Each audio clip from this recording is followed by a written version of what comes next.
Hey kids, welcome back to another episode of Old Man Plays CFL Weekly Fantasy. Haha, yes. Casual Friday, as you can see, it's hotter than Hades out there right now. My gosh, I hope the heat doesn't mess up the games this weekend. That 55-degree game in Saskatchewan on Sunday must have been torture for the players. And now there's smoke coming into the picture too. Hopefully the Hamilton game goes. Fingers crossed. But with that said, keeping my to what I talked about last week, I'm going to make this shorter. I'm not going to make you sit through the torture watching me pick my team or anything. And I did come up with a win last week. It was a little bit of almost a forfeit. I'm not sure what happened with Shot from the Hips podcast, but they didn't even have a full team in there, and I had 119.6 points. A week before that, I had 132.1, highest score in the league. Last week, 119.6, 13th out of a 16-team league. But luckily, Shot from the Hip was down in the 50s. So I'm 3-3. Moving forward, I'm I think 6th in scoring, and I'm 8th in the standings, so I'm in the playoff spot, but I can't afford to stumble, and it's going to be a tough one this week. I'm up against KD Kamish, who I think is out of the Turf District, if I remember right. And, yeah, top of the league, top of the standings, number 2 in overall scoring. I'm going to have to bring my slingshot, as it were. This is a David and Goliath type one. So, looking through it, looking at the quarterbacks, well, there's not a lot to choose from. I mean, Nathan should be a lockdown, but he still just hasn't been putting up the big points, and you know they're running the ball in a certain amount, things like that. So I'm not sure there. Cody, he got over 300 yards last week, but I can't seem to go that way.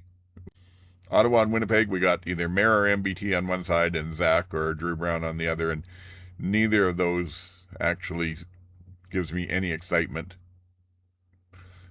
The Ottawa defense isn't bad. I don't know that any of the Winnipeg quarterbacks will do well against them, and Ottawa's quarterbacks, So then we've got Hamilton and Toronto, and Hamilton's starting Trey. Yay! Will they actually utilize him properly? Will they run an RPO type offense? You could go with him and save a whole bunch of money than try and load up on others, but I don't have the faith for it. And Kelly I've used a lot lately, but that Hamilton defense is actually pretty good. Hamilton offense on the field a bit more than Dolegala did. Then Toronto may not get so many opportunities, so I'm avoiding that. So that brings us down to basically the other game, VA and Davis-Alexander. Both good choices. It's in Calgary, and VA's played well in Calgary this year, but I think I'm going with Davis-Alexander overall. It's just he's playing amazingly well. As long as that hamstring holds up, I think he's good. Now I'm going to pair him up on my wide receivers with Tyson Philpott, and hopefully get a good chunk out of that. Defenses, well, I wouldn't have minded taking maybe Winnipeg, even the way that they're playing with stuff, or possibly Montreal. I don't know, but in the end I had to look at what was cheap, and strangely enough, the Elk defense is the cheapest, even though they've been playing fairly well. So that's what I went with. I hope they pick off Nathan once or twice. They got a couple on him last time that they played. The other wide receiver that I'm going with is going to be Austin Mack out of Edmonton, because I needed to get someone in that wasn't terribly expensive. He was not quite 12, but he's been picking up more. I think he'll get a few more catches, maybe a touchdown or two. I like that. And then my running backs. Well, I think you got to take Rankin now.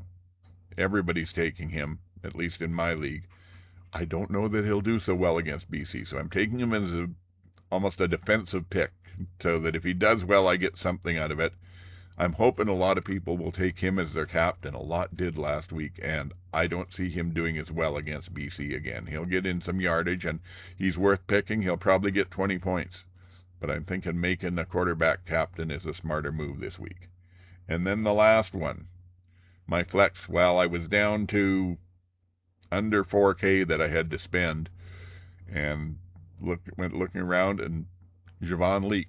Edmonton used him in the game last week some. I can't remember. I don't think he got a touchdown, but he got some really good runs. And if they're going to start spelling off Rankin like that and getting him into the game, maybe he'll get me the points that I need. So that's pretty much it. That's how I'm going this week. There's, of course, as always, lots of others to choose, but my defense will be the Edmonton Elk. The quarterback will be Davis Alexander out of Montreal, and he'll be my captain. Justin Rankin will be the first of my running backs from Edmonton. Xander Horvath. Oh, I don't know if I said that in my recap. Xander Horvath, because hopefully he gets a few carries and he scoops up those short yardage touchdowns, being the short yardage guy. Wide receivers, Phil Bott, how can you not? He's been playing so well. Team him up with Alexander and maybe get some doubles on some touchdown catches and whatnot. And then Austin Mack out of Edmonton, because he's been coming along. And the last one is my flex is Javon Leak out of Edmonton. Don't know that I feel good. Like I said, I'm at 3-3, so take that for what it's worth. If you're going to use any of my picks, do so at your peril. It is a tough week for me. If I can somehow pull this one off, I think I move myself up a few standings and get a little bit more comfortable in the playoff spots. But going against someone who's 5-1 at this point, it's going to take everything I've got. So anyway, that's about it. Hope you've enjoyed. Hopefully you got some value out of this. If you did, maybe subscribe. Check out the flagship show, the CFL Outsiders, that drops on every Wednesday, where we talk about league news and going-ons and whatnot, and have a lot of fun with not the world's most serious attitude towards football. We get agitated on occasion, but mostly it's just fun and games. And remember, if you subscribe here, you'll get that automatically. If this is doing you any good, or even if it's not, drop a like. That's always helpful. Leave me a comment. Is this doing you any good?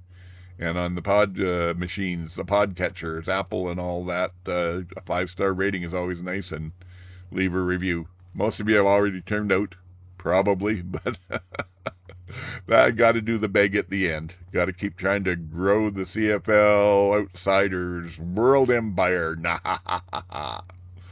Till next week, old man, signing off.